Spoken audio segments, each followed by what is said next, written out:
Bismillahirrahmanirrahim. Assalamualaikum warahmatullahi wabarakatuh. Innal hamdalillah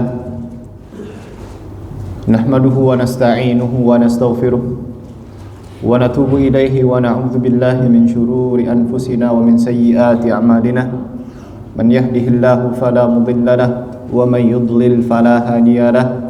Wa ashhadu an la ilaha illallah wahdahu la syarika lah wa ashhadu anna Muhammadan abduhu wa rasuluh.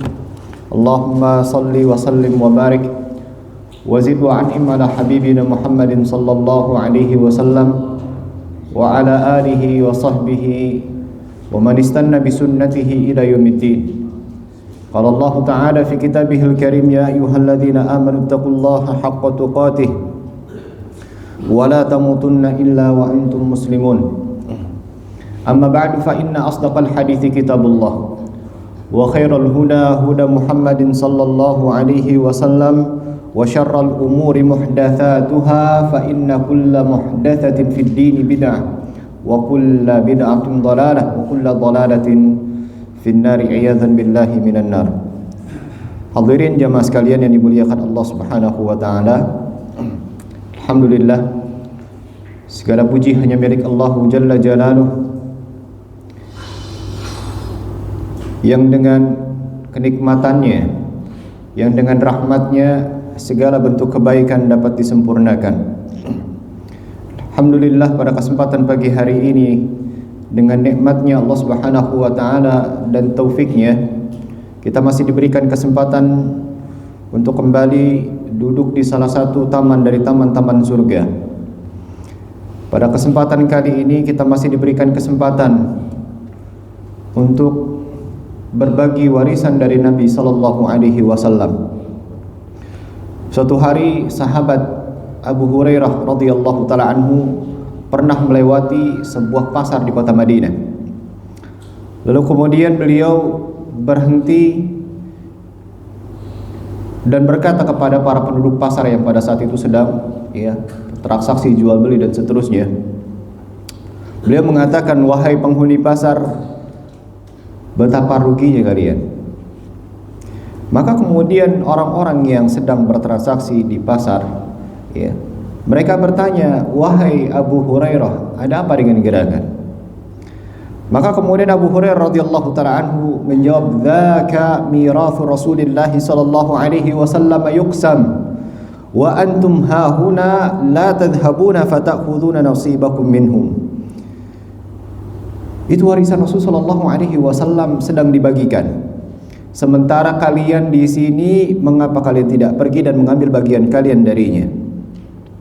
Maka kemudian orang-orang yang ada di pasar mendengar ada informasi dari Abu Hurairah sedang dibagi-bagikan warisan. Maka langsung bertanya mereka, di mana itu sedang bagi-bagi warisan? Mungkin kita kalau diinformasikan di tengah lapangan mungkin barangkali sedang dibagi-bagi warisan, gitu ya. Warisan dari Nabi sallallahu alaihi wasallam. Apa kira-kira yang terpikir oleh kita? Alhamdulillah, ya. Kalau yang membagi warisan adalah Nabi, adalah ilmu agama, betul. Ya. Tapi bagi orang yang mungkin tidak pernah mengikuti kajian, yang terpikir oleh mereka apa? Wah, ini lagi bagi-bagi duit ini, ya, langsung.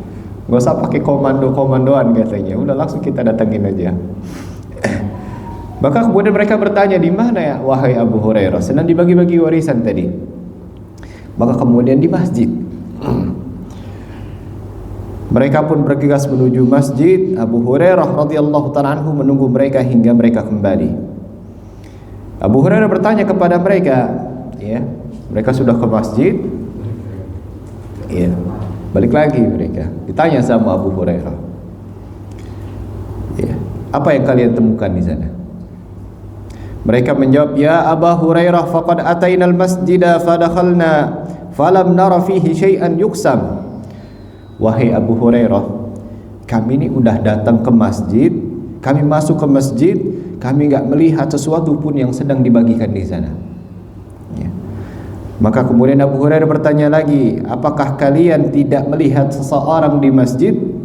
Mereka menjawab, bala ra'ayna qauman yusallun wa qauman yaqra'una al-Qur'an wa qauman yatadzakaruna al-halal wal haram. Ya, tentu katanya. Kami melihat di sana ada sekelompok orang yang sedang sholat, ada sekelompok orang yang sedang membaca Al-Quran, ada sekelompok orang yang sedang membahas halal dan haram. Maka Abu Hurairah radhiyallahu ta'ala anhu berkata, waihakum fadaka mirath Muhammadin sallallahu alaihi wasallam. Celaka kalian, karena itulah sesungguhnya warisan yang sedang dibagi Nabi sallallahu alaihi wasallam. Itu maksudnya. Ya. Nabi sallallahu alaihi wasallam mengatakan, innal ulama warathatul anbiya wa innal anbiya lam yuwarithu dinaran wala dirhama innama warathul ilma faman akhadahu faqad akhadha bihadhin wafirin. Dan sesungguhnya para ulama adalah pewaris para nabi. Sesungguhnya para nabi tidaklah mewariskan dinar dan dirham, tetapi mereka mewariskan ilmu. Maka barang siapa yang mengambilnya, ia telah mengambil keberuntungan yang sangat besar. Hadirin jamaah sekalian yang dimuliakan Allah Subhanahu wa taala, maka hakikatnya hari ini dan pagi hari ini kita sedang berbagi warisan dari Nabi sallallahu alaihi wasallam. Ya. Maka orang yang sedang dibagi warisan, ya, itu aromanya, atmosfernya adalah apa? Senang biasanya. Ya, ini sedang dibagi-bagi warisan ini. Ada satu manfaat, ya, ada satu kebaikan yang sedang dibagi untuk saya. Ya. Hadirin jamaah sekalian yang dimuliakan Allah Subhanahu wa taala, semoga Allah Subhanahu wa taala memberikan kita istiqamah dalam menuntut ilmu, ya. Allah terus tanamkan kepada hati-hati kita, pribadi-pribadi kita yang haus dengan yang namanya ilmu, ya. Karena hausnya kita terhadap ilmu itu menandakan kasih sayang Allah Subhanahu wa taala kepada kita. Menandakan Allah itu masih sayang sama kita. Tapi tatkala dalam hati kita sudah tidak tertarik dengan yang namanya warisan dari Nabi sallallahu alaihi wasallam, sudah enggak tertarik lagi mendengarkan ilmu, sudah enggak betah untuk duduk di majelis ilmu, itu adalah satu indikator Allah Subhanahu wa taala sudah tidak peduli terhadap hidup antum. Allahu Akbar. Nabi sallallahu alaihi wasallam bersabda, man yuridillahu bihi khairan yufaqihu fid din. Barang siapa yang Allah kehendaki pada diri seorang hamba kebaikan, maka Allah akan pahamkan dia ilmu agama. Sebaliknya, walaupun hadis ini lemah, ya, tetapi dinilai maknanya benar. Ya. Barang siapa yang Allah Subhanahu wa taala, ya, sudah tidak peduli pada diri dia, pada hidupnya dia, pada diri orang tersebut, Allah tidak inginkan kebaikan pada orang tersebut, Allah tidak akan pahamkan dia ilmu agama. Lam yubalillahu bihi. Allah enggak peduli sama hidupnya dia. Kalau Allah sudah cuek sama hidupnya dia, apa yang kemudian didapatkan kebaikan dari orang tersebut? Ya, enggak ada. Ya. Hidupnya belangsak, hidupnya enggak tahu mau ngapain, hidupnya uring-uringan, hidupnya penuh dengan kegalauan, hidupnya penuh dengan kontroversial. Ya, enggak tahu mau ngapain. Ya. Karena sesungguhnya orang yang galau, orang yang iya, uring-uringan tadi, ya, sesungguhnya dia tidak tahu ilmu untuk apa dia hidup. Dia nggak tahu, sehingga dia bingung, ya, cenderung melihat kanan, melihat kiri, ya, dan seterusnya. Nggak punya pegangan, punya masalah nggak tahu jawabannya, nggak tahu kuncinya. Kenapa? Karena nggak belajar. Tapi ketika dia belajar, Allah kasih dia ilmu, Allah kasih dia petunjuk, Allah kasih dia pedoman, ya, maka orang tersebut senang, gitu ya. Kenapa? Dia tahu apa yang harus dia perbuat ketika dia punya masalah sama istrinya, dia punya masalah dengan hidupnya, dia tahu. Kenapa? Allah Subhanahu wa taala dan Nabi sallallahu alaihi wasallam telah jelaskan semuanya. Hadirin jamaah sekalian yang dimuliakan Allah Subhanahu wa taala, pada kesempatan pagi hari ini kita akan kembali melanjutkan kajian kita bersama dengan Al-Imam An-Nawawi rahimahullahu taala, di mana pada kesempatan kali ini kita akan masuk pada hadis yang ke-18 insyaallah taala. An Abi Dzar Jundub ibnu Junadah wa Abi Abdurrahman Mu'adz ibn Jabal an Rasulillah sallallahu alaihi wasallam qala ittaqillaha haitsuma kunta wa atbi'is sayyi'atal hasanata tamhuha wa khaliqin nasa bi khuluqin hasan. Rawahu Tirmidzi wa qala haditsun hasan wa fi ba'd an-nusakh hasanun sahih.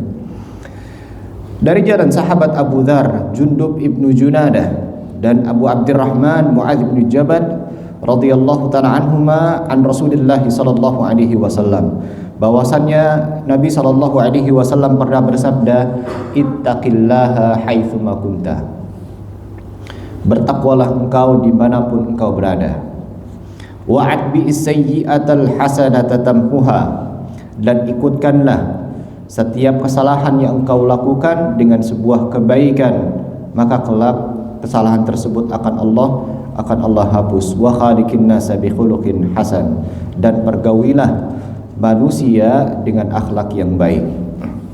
Hadirin jemaah sekalian dimuliakan Allah Subhanahu wa taala, dalam hadis yang baru saja kita sebutkan tadi, kita bacakan mengandung 3 wasiat ya dari Nabi sallallahu alaihi wasallam, di mana hadis tersebut menghimpun 3 wasiat yang menghimpun haknya Allah Subhanahu wa taala dan haknya para hamba.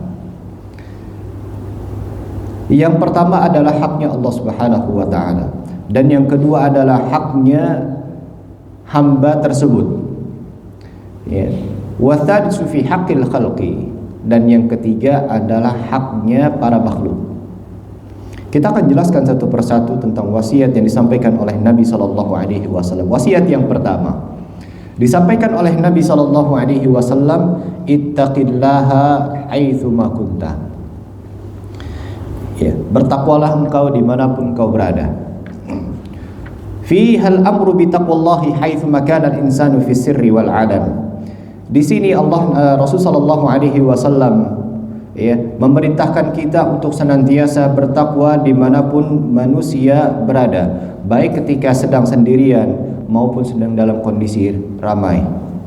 Wa fi syiddah war raha, di saat kondisi sulit maupun dalam kondisi yang lapang. Di setiap tempat, di setiap waktu, Nabi sallallahu alaihi wasallam mewasiati kita untuk senantiasa bertakwa kepada Allah Subhanahu wa taala.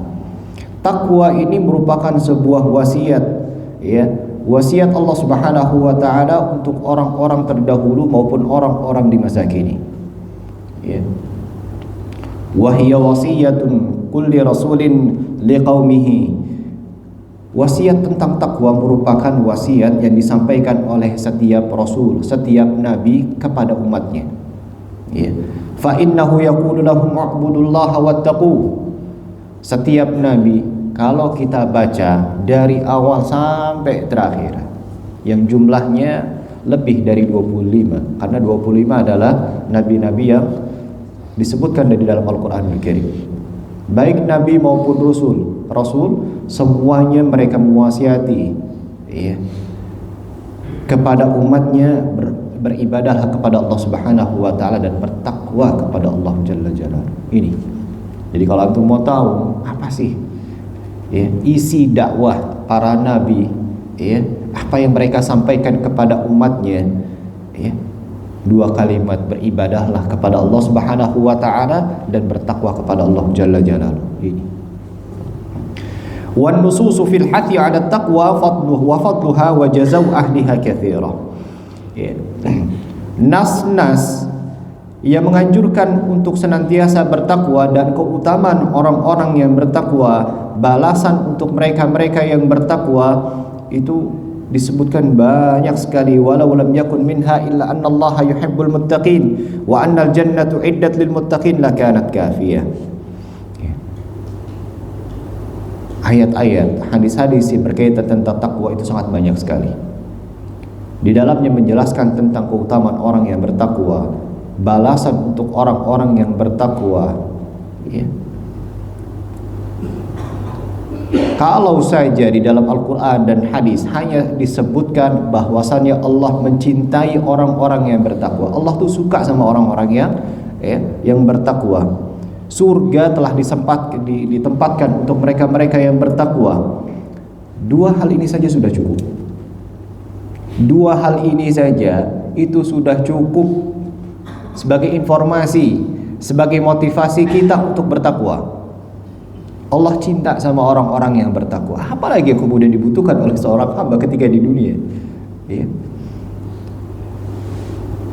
Kurang apalagi sebuah keutamaan Allah suka dan demen sama orang yang bertakwa, ya. Dan yang kedua adalah Allah tempatkan, Allah siapkan tempat yang terbaik berupa surga untuk mereka-mereka yang bertakwa. Uiddat lil muttaqin. Surga itu dikhususkan, disiapkan, ya, untuk mereka-mereka yang bertakwa. Dua hal ini saja, ya, kalau seandainya Al-Quran dan hadis-hadis Nabi SAW menjelaskan takwa dari sisi keutamaan, hanya dua ini saja, ini saya sudah cukup buat kita untuk kemudian menjalankan ketakwaan itu sendiri. Ya. Wa taqwa 'arrafaha ahlul ilmi bi ta'rifatin 'adidah. Ya, kita sering sekali mendengar kata takwa dan kita sering sekali mendengar definisi dari takwa itu sendiri. Ya. Min ajma'iha an taj'ala bainaka wa baina ma harramallahu hajizan bi fi'lil awamiri wa tarkin nawahi. Definisi yang paling menghimpun, ya, adalah engkau menjadikan antara dirimu dengan api neraka, antaj'ala bainaka wa baina ma harramallahu hajizan, engkau jadikan antara engkau dengan neraka itu sebagai pembatas, ya. Apa pembatas ini? Pembatas itu adalah takwa. Agar kemudian tidak tersentuh dengan api neraka adalah dengan takwa, ya. Di sana ada pembatas. Pembatasnya adalah dengan kita mengerjakan apa yang diperintahkan oleh Allah Subhanahu wa taala dan meninggalkan segala larangannya. Selesai sampai di situ. Ya. Takwa menjalani setiap perintah Allah dan meninggalkan apa yang dilarang oleh Allah Subhanahu wa taala dan Nabi sallallahu alaihi wasallam. Ya. Ini adalah definisi yang sering sekali digunakan oleh para ulama. Namun ada juga definisi yang disampaikan oleh Ali bin Abi Thalib radhiyallahu taala anhu, yang tentunya definisi ini adalah definisi yang sangat indah dan bagus sekali, ya, yang patut untuk kemudian kita hafal, yang patut untuk kemudian kita teladani, yang patut untuk kemudian kita praktekkan. Kata Ali bin Abi Thalib radhiyallahu taala anhu mengartikan takwa bi annahal khaufu minal jalil. Yang pertama adalah engkau takut dengan Allah Subhanahu wa taala. Takut kepada Allah Subhanahu wa taala ini berbeda dengan takutnya seorang hamba kepada makhluk. Ya. Takut seorang hamba kepada makhluk. Kalau ada dia takut, kalau nggak ada ya berani, gitu ya. Tapi ini takut yang mengandung sebuah pengagungan besar, ya. Al-khawfu minal jalil, yaitu takut kepada Allah Subhanahu wa taala. Wal 'amalu bit tanzil, ya, mengerjakan apa yang kemudian diturunkan dalam Al-Qur'an dan hadis-hadis Nabi sallallahu alaihi wasallam. Apa yang diperintahkan di dalam Al-Qur'an dijalankan, ya. Apa yang dilarang oleh Allah Subhanahu wa taala ditinggalkan. Simpel hidup kita itu, ya. Gak macam-macam. Wal amalu bit tanzil wal qana'atu bil qalil, ya. Merasa puas dengan yang sedikit, merasa puas dengan apa yang telah diberikan oleh Allah Subhanahu wa taala. Jadi yang berat ada di sini, ya. Tidak rakus dengan yang namanya dunia, karena dunia tidaklah memberi kita kecuali apa yang telah ditakdirkan oleh Allah Subhanahu wa taala. Ya. Seringkali kita salah dalam menempatkan dunia. Dunia seringkali ditempatkan di hati kita sehingga kita cinta banget sama dunia dan merasa kecewa ketika tidak mendapatkan dunia. Ya. Dan Ali bin Abi Thalib radhiyallahu ta'ala menegaskan di sini, takwa itu adalah dengan merasa puas dengan yang Allah Subhanahu wa taala berikan. wal qanaatu bil qalil, dan ini berat jemaah sekalian yang dimuliakan Allah Subhanahu wa taala. Ya. Oke, Nabi sallallahu alaihi wasallam mengingatkan kepada kita, unzuru ila man huwa asfalu minkum wa la tanzuru ila man huwa fawqakum fa innahu ajdaru an la tazdaru ni'matallahi alaikum. Ya. Kunci qanaah itu simpel. Ya. Banyak-banyak melihat ke bawah dan jangan sering-sering melihat ke atas dalam urusan dunia. Ya. Kenapa? Karena kata Nabi sallallahu alaihi wasallam, kalau kita sering melihat ke bawah, ya, kita sering melihat ke bawah dan tidak sering-sering melihat ke atas dalam urusan dunia, itu akan membuat kita tidak meremehkan nikmat yang Allah Subhanahu wa taala berikan kepada kita. Iya. Orang yang punya motor, iya, yang gajinya hanya cukup buat motor, gitu ya. Motornya apa dulu nih Seth, gitu ya. Sekarang harga motor ada yang lebih mahal daripada harga mobil, gitu ya. Ya, sebutlah harga motor biasa lah ya. Iya. Motor Ninja lah ya, minimal mah ya. Iya. Ninja bannya ban sepeda tapi. Iya. Kalau memang gajinya hanya cukup buat motor, ya tentunya berbeda. Operasional motor dengan operasional mobil, dari pajaknya juga beda, gitu ya. Olinya aja beda, gitu. Ya. Kalau hanya cukup operasional buat motor bensin, lalu kemudian buat servis oli dan seterusnya hanya cukup 200.000 sampai 300.000, ya, maka jangan sering-sering duduk, ya, jangan sering-sering duduk dengan yang punya BYD misalnya, atau punya apa itu, yang mobil yang bagus dikit lah, ya, Ferrari misalnya, coba deh, ya, punya motor Astrea tapi sering duduknya sama yang Ferrari itu, kira-kira apa yang terjadi? Aduh, ini motor ini miskin gak beres-beres gitu ya. Dari dulu sampai sekarang minder akhirnya dia, ya, minder, ya. Gak mungkin nongkrongnya di warteg kalau kayak gitu, ya. Minimal nongkrongnya di mana? Iya, Starling gitu kan ya. Di Starbucks gitu, biasa minum kopi 5.000, karena ada salah duduk jadi 50.000. Itu pun belum pakai gula, gitu ya. Biasa pakai kopi sobek, kemudian iya kopinya ribet gitu, masya Allah. Giling-giling dulu gitu ya. Udah dibuat simpel pakai sobek, udah selesai itu kopi jadinya ya.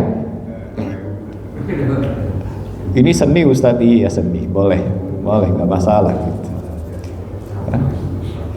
Karena salah duduk seringkali melihat ke atas, dia bandingkan antara dirinya dengan diri dia. Ya, diri temannya yang punya mobil tadi, yang kalau kopinya tadi harganya 50.000 bahkan 100.000, ya, dia 2.500 sudah jadi, sebetulnya simpel mengopi juga itu. Jadi kalau mau pasang-pasang status bisa pakai itu juga, iya. Jangan gaya-gayaan pas lagi di tempat itu baru dipoto gitu ya. Padahalnya gajinya habis nanti buat si kopi, karena ngikutin gaya hidupnya temannya tadi, yang bagi dia nggak ada masalah kalau untuk minum kopi itu, ya. Unzuru ila man huwa asfalu minkum wa la tanzuru ila man huwa fawqakum. Ya. Kalau yang seperti itu sering-sering melihat ke bawah, sering silaturahmi, ya, ke orang-orang yang barangkali tingkat ekonominya tidak seberuntung dia.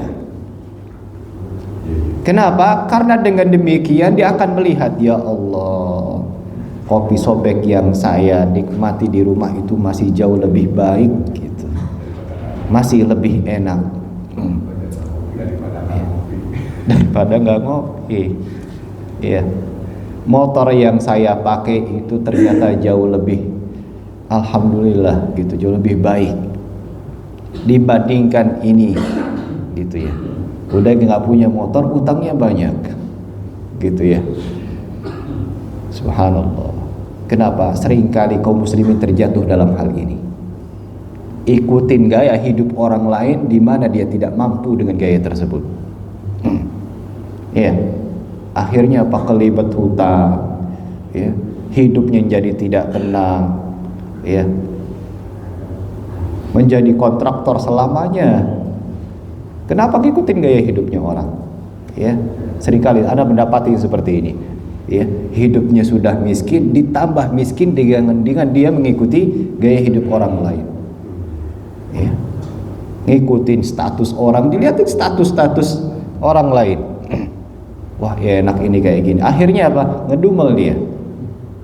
Ngedumel buat dirinya sendiri, ngedumel buat sama suaminya. Akhirnya apa? Berantem.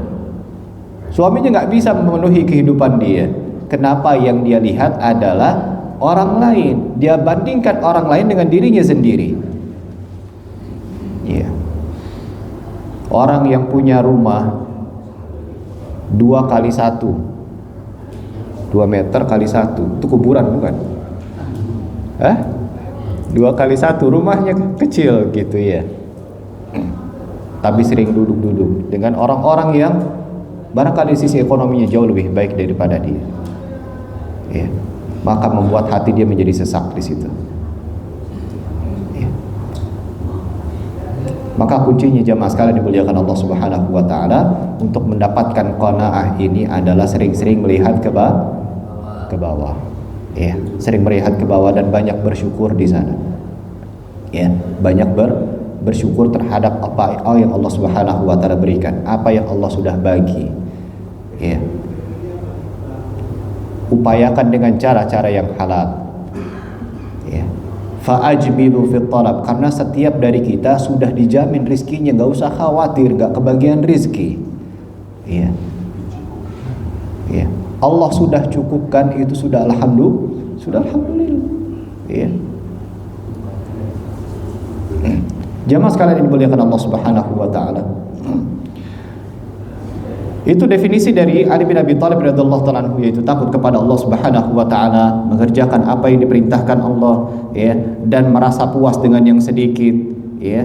Wal isti'dadu liyaumir rahil, menyiapkan untuk hari kematian. Ya. Jangan pernah merasa tertipu dengan badan yang sehat hari ini, karena sesungguhnya kematian itu tidak mengenal yang sehat dan sakit. Seringkali kita berpikir bahwasannya kematian itu identik dengan orang-orang yang sakit. Ya. Seringkali pikiran kita menipu kita sendiri. Orang yang sakit dibawa ke rumah sakit, ini nggak lama lagi, bentar ini hidupnya di kayaknya. Padahal besoknya dia duluan yang mati. Iya, sering nggak seperti itu? Sering, banyak, betul. Iya, banyak orang tua gitu. Karena kematian tidak mengenal yang namanya usia muda dan usia tua.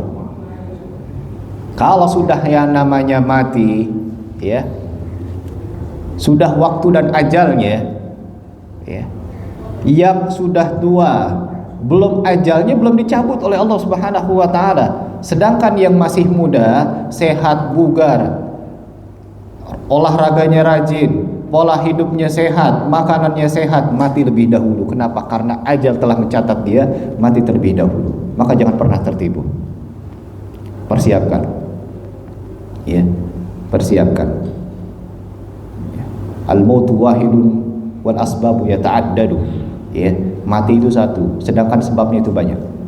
Ya. Jangan pernah melihat satu sebab sebagai identitas ke sebuah kematian, yaitu misalnya tua, sakit, dan seterusnya. Enggak. Ya. Karena kematian tidak ada yang pernah mengetahui kapan datangnya. Maka persiapkan. Ya. Pastikan diri kita untuk melakukan amal saleh. Ya. Amalan yang sedikit itu jauh lebih utama dibandingkan amal yang banyak lalu kemudian ditinggalkan. Ya. Pastikan amal ibadah yang kita lakukan itu sudah sesuai dengan tuntunan Nabi SAW. Karena yang kita butuhkan adalah amalan, ya, amalan soleh yang ikhlas, amalan soleh yang sesuai dengan tuntunan Nabi SAW. Itu adalah amalan yang diterima. Itulah amalan yang akan kita bawa nanti menuju kematian. Ya. Amalan yang banyak tidak didasari dengan keikhlasan, tidak ada evaluasinya. Ya, ini amalan sudah sesuai belum dengan keikhlasan? Ini sudah sesuai belum dengan tuntunan Nabi Shallallahu Alaihi Wasallam? Evaluasi itu, ya, perlu direview kembali amalan-amalan kita yang telah kita lakukan selama ini. Apakah sudah sesuai dengan tuntunan Nabi Shallallahu Alaihi Wasallam? Apakah sudah sepenuhnya dipersembahkan hanya untuk Allah Subhanahu Wa Taala? Wa kulluhu dakhilun fi haddit taqwa, dan semua ini masuk ke dalam definisi dari ketakwaan itu sendiri. Intinya adalah mengerjakan apa yang diperintahkan Allah dan meninggalkan apa yang dilarang oleh Allah Subhanahu wa taala. Dahulu para ulama salaf, ya, orang-orang salaf di zaman dahulu, orang-orang saleh di zaman dahulu, mereka itu saling mewasiatkan dalam ketakwaan. Ya, saling mewasiati, saling menasehati, saling bisik-bisik di antara mereka tentang takwa. Ya. Maka sudah tidak asing lagi di zaman dahulu, ya, seseorang mewasiati saudaranya dengan ketakwaan ketika mereka sedang bertemu. Ketika bertemu yang nasihatin takwa, mas bertakwa ya sama Allah, gitu ya. Mas bertakwa ya sama Allah Subhanahu wa taala. Gitu tuh. Itu kebiasaan para ulama salaf di zaman dahulu. Ya. Nah, ini perlu ditambah kebiasaan kita, ya. Selain sehat-sehat, hati-hati di jalan, ya, perlu, ya, wasiat tentang ketakwaan itu sendiri. Wasiat takwa bukan hanya disampaikan oleh khatib saja ketika hari Jumat, enggak. Tetapi justru wasiat ketakwaan ini juga perlu diingatkan dan perlu menjadi reminder satu saudara dengan saudara yang lain. Wa kam nahtaju ila an nutabbika hadza ala nufusina wa natawasa bi hadzal amril azim. Ya. Kenapa? Karena takwaan ini adalah sebuah kebutuhan bagi setiap manusia. Kita perlu diingatkan. Ya, perlu diingatkan. Wa idza sami'ta ayyuhal mubarak man yusika bit taqwa min khatibin aw mutakallimin aw qari'in lil Qur'an yaqra'u ayatit taqwa fala taj'alha kalimatan tamurru 'alal lisan min duni ta'ammulin. Ya. Kalau seandainya, ya, atau kalau kita mendengar wasiat takwa yang disampaikan oleh khatib pada hari Jumat, disampaikan oleh sahabat kita, disampaikan oleh imam ketika sedang membaca Al-Qur'anul Karim, ya, fala taj'alha kalimatan tamuru 'alal lisan, maka jangan jadikan kalimat takwa, wasiat tersebut itu hanya sekedar terlintas lewat lisan dan masuk ke dalam kuping kanan, keluar kuping kiri, ya, tanpa ada proses di sana pemikiran terlebih dahulu. Baik kalimat yang disampaikan tadi, ya Allah, itu benar orang baik sama saya, ya, karena yang disampaikan adalah tentang takwa, dan takwa kita sudah baca definisinya tadi.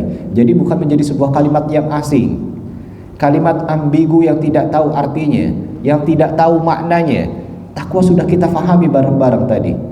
Ya, inti dari takwa itu sendiri ketika disampaikan adalah menjalankan perintah Allah dan menjauhi larangan-larangan Allah Subhanahu wa taala. Apa yang sudah kita ketahui dari agama ini dijalankan dengan maksimal. Apa yang sudah kita ketahui dari yang diharamkan oleh Allah Subhanahu wa taala dijauhi betul-betul. Ya. Karena itu bukan hanya dibutuhkan hanya dalam satu momentum, enggak. Tapi momentum itu berjalan dalam kehidupan kita 24 jam dalam sehari. Ya, 24 jam dalam sehari.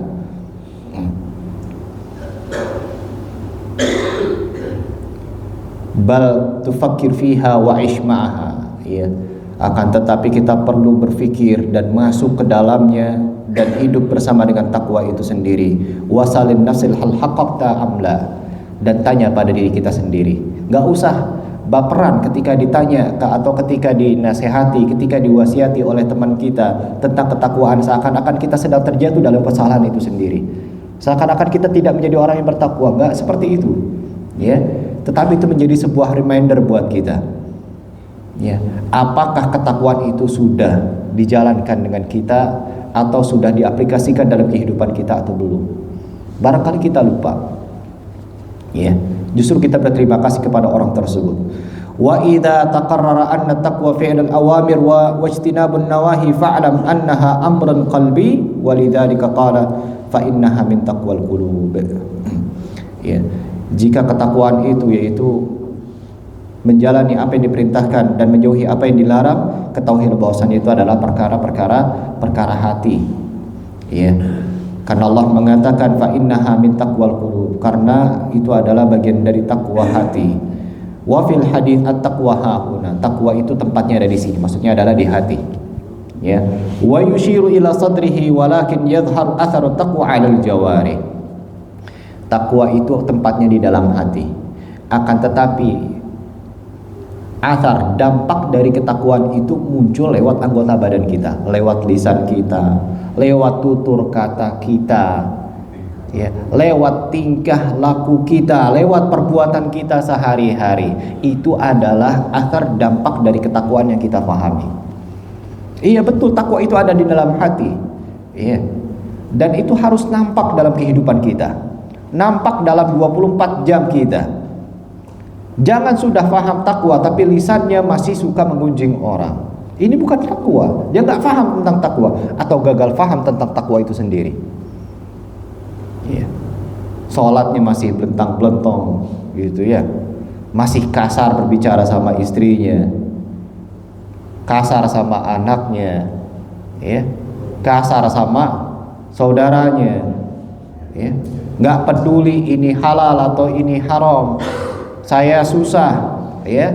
Ada tawaran pinjaman dari bank, sikat, gitu. Kapan lagi? Ya. Takwa itu butuh jamaah, ya. Kenapa? Karena handphone itu sudah masuk, di handphone kita itu sudah masuk perkara-perkara yang dinilai, wah ini bagus, canggih ini, tapi ternyata itu adalah perbuatan yang diharapkan. Ya. Pinjaman online, iya, itu sudah semakin susah sekarang caranya. Maksudnya closingnya susah, sampai segala aplikasi itu disemati dengan iklan-iklan seperti ini. Ini menunjukkan bahwasannya wah, udah mulai gagal, udah mulai bingung ini, ya, aplikasi-aplikasi pinjaman online ini. Sampai iklan itu masuk yang ke HP kita, ya. Mau nonton YouTube, iklannya apa? Pinjaman online. Coba bayangin, rumah 2x1, hidupnya masih susah, ngelihat yang seperti ini dengan gampang yang menunjukkan KTP aja udah keluar duitnya 500 juta. Bayangin, apa nggak kaya mendadak gitu, ya. Pinjamnya gampang sekali ini, subhanallah, ya. Kalau tidak takwa, kalau tidak ada takwa di sini, akan mudah terjatuh dalam perbuatan-perbuatan tersebut, ya. Baik jemaah sekalian yang dimuliakan Allah Subhanahu wa taala, wasiat yang kedua dan tentunya adalah wasiat yang sangat bermanfaat buat kita adalah wa'at bi sayyi'atal hasanata tamhuha. Ikutkanlah setiap keburukan yang dilakukan, karena tidak ada manusia yang bersih dari yang namanya kesalahan. Pasti pernah melakukan yang namanya kesalahan, pasti pernah melakukan yang namanya dosa. Kata Nabi alaihi salatu wasalam, ikutkan setiap keburukan yang dilakukan adalah dengan kebaikan, maka niscaya keburukan tersebut akan terhapus dengan kebaikannya. Fa amma fi muamalatil khaliq, ya, tentunya ini adalah wasiat yang berkaitan tentang muamalah kepada Allah dan muamalah kepada makhluk. Adapun muamalah kepada Allah Subhanahu wa taala, fa innal ihsan ba'dal isaati yamhuha. Berbuat ihsan setelah melakukan dosa, ya, itu dapat menghapus keburukan yang dia lakukan. Allah Subhanahu wa taala berfirman, innal hasanat yudhibna sayyi'at. Sesungguhnya amal kebaikan manusia itu akan menghilangkan keburukan-keburukan yang pernah dia lakukan. Wa qad warada fi hadits Ibnu Mas'ud anna rajulan asaba min imra'atin qublah, imra'atin ajnabiyyah anhu qabbalaha.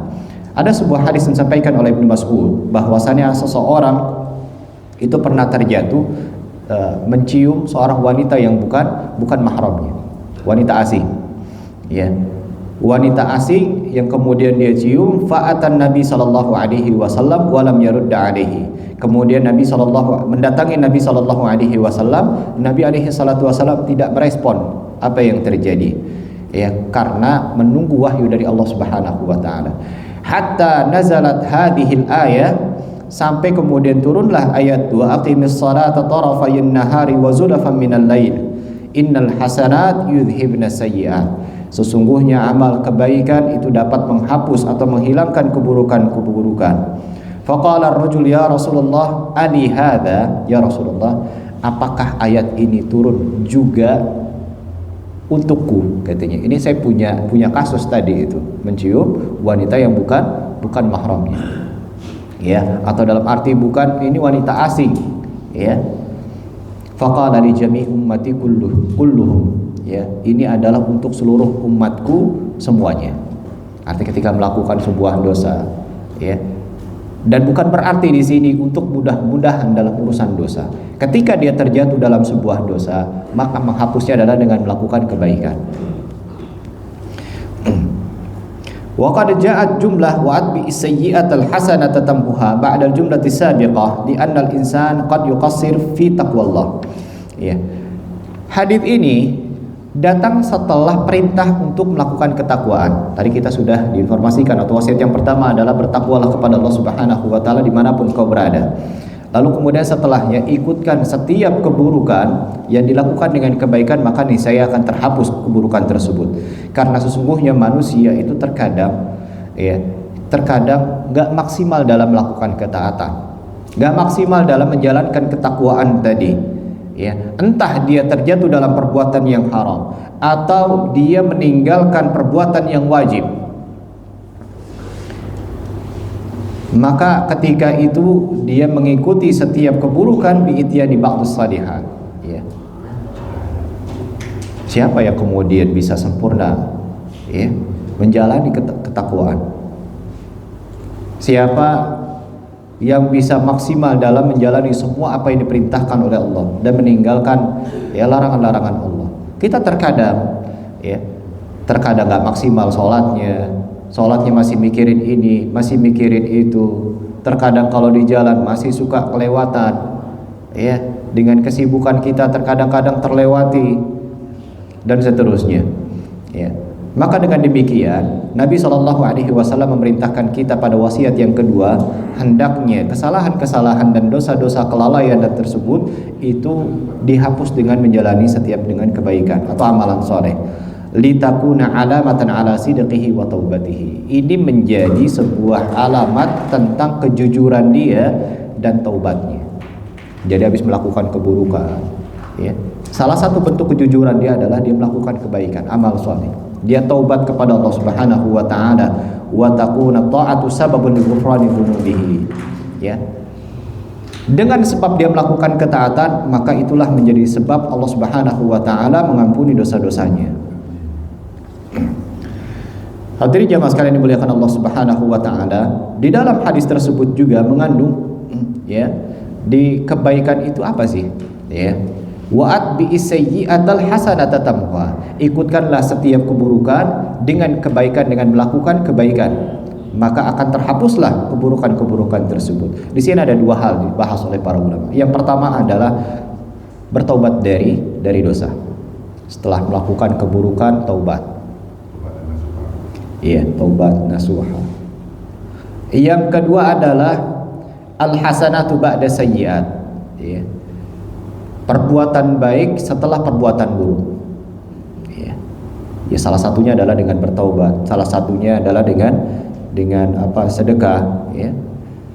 Di sana banyak sekali amalan-amalan yang disebutkan dalam as-sunnah, dalam hadis-hadis Nabi sallallahu alaihi wasallam yang menjelaskan tentang takfiruz dzunub, menghapuskan dosa-dosa itu banyak caranya, ya. Dan para ulama juga menghimpun dalam buku-buku mereka, salah satunya Ibnu Rajab Risalatu bi'inwan Asbabul Maghfirah, sebab-sebab diampuninya dosa, ya. Sebab-sebab diampuninya dosa. Jika disampaikan atau jika ada yang bertanya, apakah kebaikan-kebaikan atau amalan soleh ketika diamalkan oleh seseorang itu dapat menghapuskan dosa-dosa dengan sekedar mengerjakan kebaikan itu sendiri atau bagaimana? Para ulama menjawab, al-a'malu salihah ma'asayyi'at laha halatan.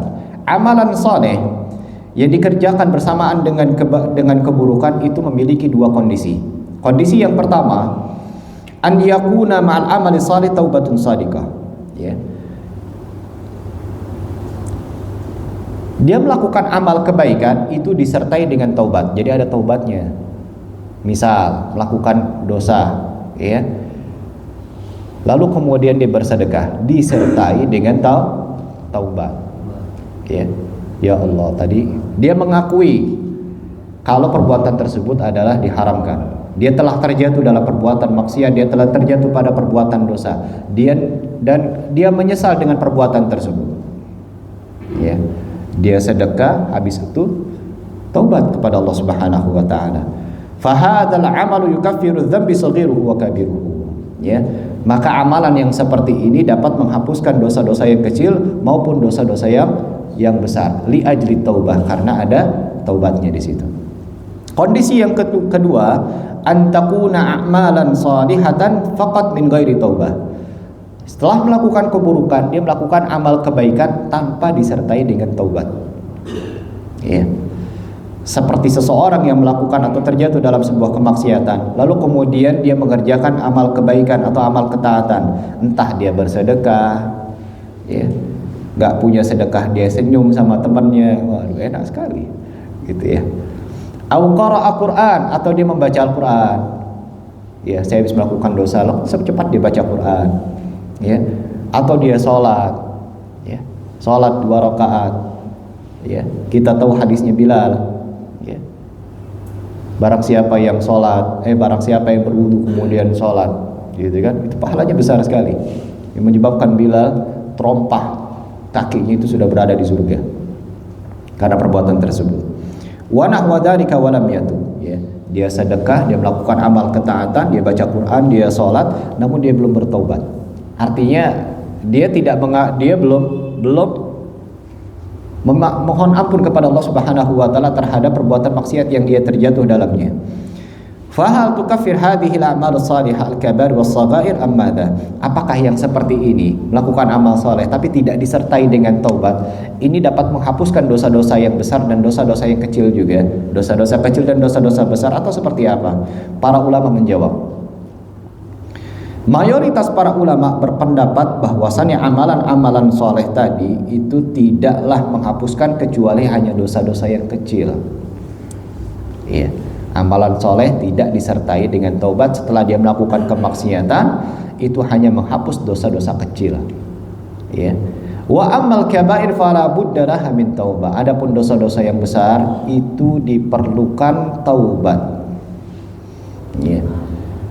Berbeda dengan pendapat Ibnu Hazm rahimahullah taala alladzi qala annal a'mal shalihat tukaffir al-kabair walau lam yatub. Ya. Berbeda dengan pendapatnya Ibnu Hazm al-Zahiri. Ya. Beliau berpendapat bahwasannya amalan-amalan soleh bisa menghapuskan dosa-dosa yang besar walaupun dia tidak bertaubat. Walaupun dia belum bertaubat. Artinya melakukan amal soleh tidak disertai dengan taubat tadi.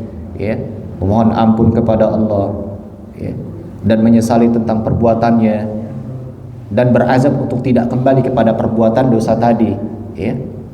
Itu adalah syarat-syarat taubat.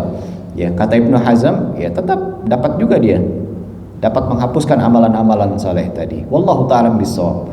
Yang kita pegang di sini adalah pendapat mayoritas dari para ulama yang mengatakan bahwasannya amalan-amalan soleh tadi ketika tidak disertai dengan taubat maka hanya bisa menghapus, ya, dosa-dosa yang kecil.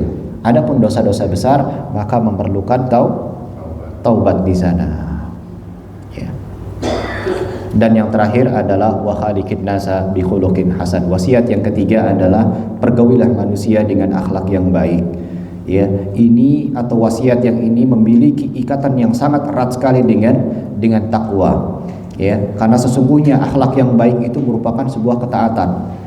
Kita berkata yang baik, berbuat baik sama orang, ya, dan seterusnya itu merupakan sebuah ketaatan ketika diniati dengan keikhlasan dan ibadah kepada Allah Subhanahu wa taala.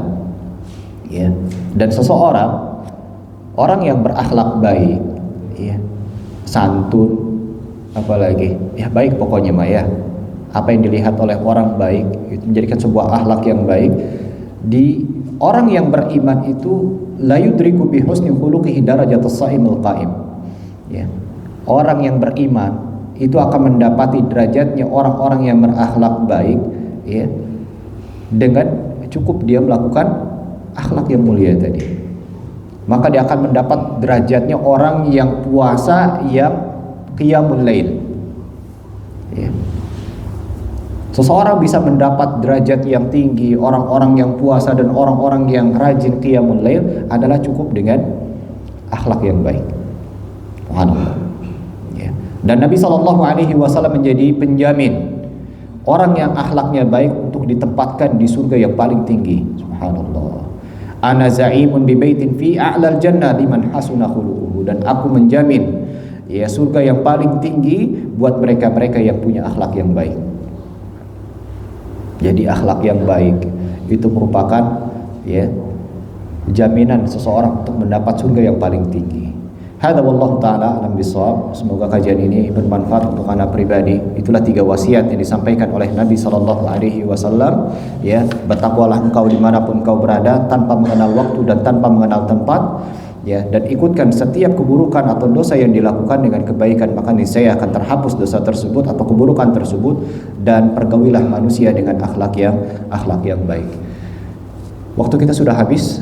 Anda cukupkan kajian pada kesempatan pagi hari ini dengan ucapan alhamdulillahirabbil alamin. Subhanakallahumma wa bihamdika asyhadu an la ilaha illa anta astaghfiruka wa atubu ilaik. Wassalamualaikum warahmatullahi wabarakatuh. Waalaikumsalam.